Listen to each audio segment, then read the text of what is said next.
I'm Julia Davis, a film major who stumbled into the business world with no experience in 2006.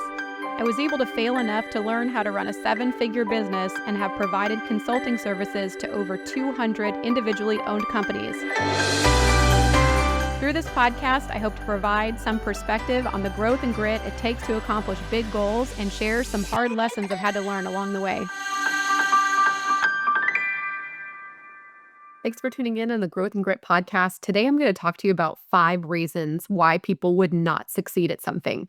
It can be business or just anything that they take on in general, but I'm going to share with you 5 reasons what could stop you or slow you down from success. The first reason and thing that could stop you from succeeding is fear. There's a few different types of fear that will really slow you down. The first is the fear of failure, which is a real fear that a lot of people face. Like, what if this doesn't work out? What if it all goes sideways or whatever? The fear of failure is a real fear, but you have to remember that before you ever get good at something, you have to fail. So when you learned how to ride a bike, you fell off. When you learned how to walk, you fell down. When you learned anything new, you probably made a bunch of mistakes. So the fear of failure is just the price of success. So fear and failure are really the price of success. You just have to work through that. The other fear that a lot of people have is the fear of actually succeeding. Some people are afraid of success. Some people think, okay, well, what if I actually succeed? What if I actually become good at this? And now I have all this responsibility or all these things that now I have to do that I didn't know how to do. Well, the good news is your brain is always learning. So when you're actually succeeding at something, you're learning and developing more skill, but also you have a new pool of resources that you can dive into. And the internet is full of different resources for people that are trying to figure stuff out. So if you have that fear of like, what if I do succeed and I don't know what to do? You have to be able to conquer that fear as well before you'll ever be successful.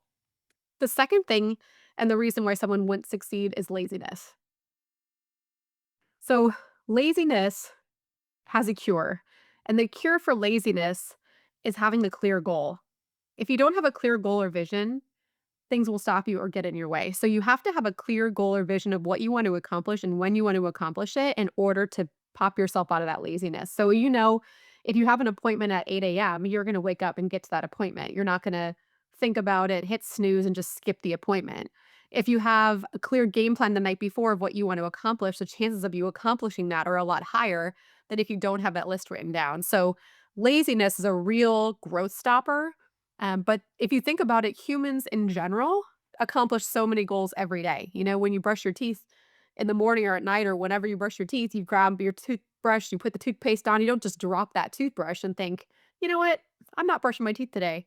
You accomplish the goal, you carry through, you actually do it. So think about that the next time you feel like you're not accomplishing at the speed you want to. Probably you don't have a clear vision or a clear goal. And the solve for that is having things written down, like having a clear game plan of what you want to accomplish. So that's number 2. The third reason why someone won't succeed, is cynicism. Cynicism is like the little devil on your shoulder, right? Of people questioning or you questioning like everything you do and everything about you. It's like that little voice inside your head asking like, "Oh, should you really be doing this? Are you on the right path? What's going on? You have a degree. Why are you, doing sales or whatever it is?" It's the little tiny voice in your head or whoever that is in your life telling you what you should and shouldn't be doing. And my advice here with the cynicism and that inner voice that's in your head is before you take advice from cynics, check their credibility. How successful are they? So I'm going to write that down because I want you to write that down and maybe post it somewhere in your room or in your car or whatever. Before you take advice from cynics, check their credibility. How successful are they?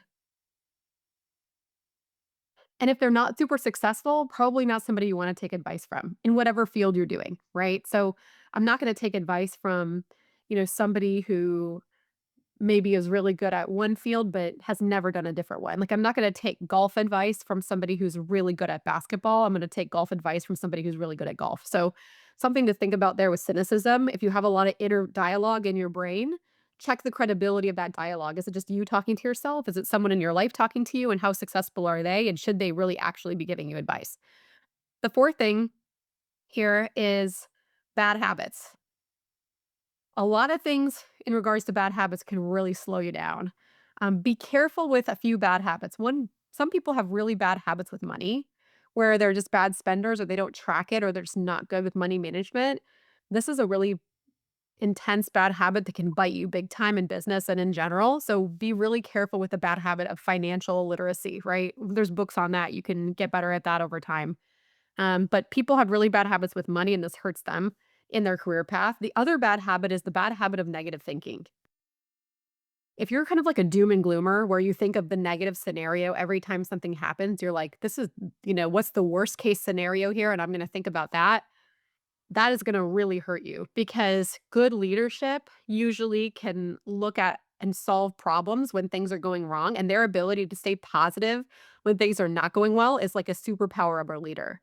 So I'm sure you've been around people that can't stay positive when things are going negatively, and that really hurts and disrupts the ability to grow and develop a team. So be careful with the bad habit of negative thinking. That one can really hurt you.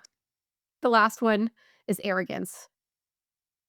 And there's kind of a formula for arrogance. It's ignorance plus ego, right? So arrogance is essentially ignorance plus ego. And if these words are things that you're kind of like, what does this actually mean? Ignorance is like not knowing something, and ego is thinking that you do, right? So ignorance and ego get in the way of it you feeling too important and too whatever to take anybody's advice. And you really don't know, but you think you do know, you become very, very dangerous to yourself and everybody around you.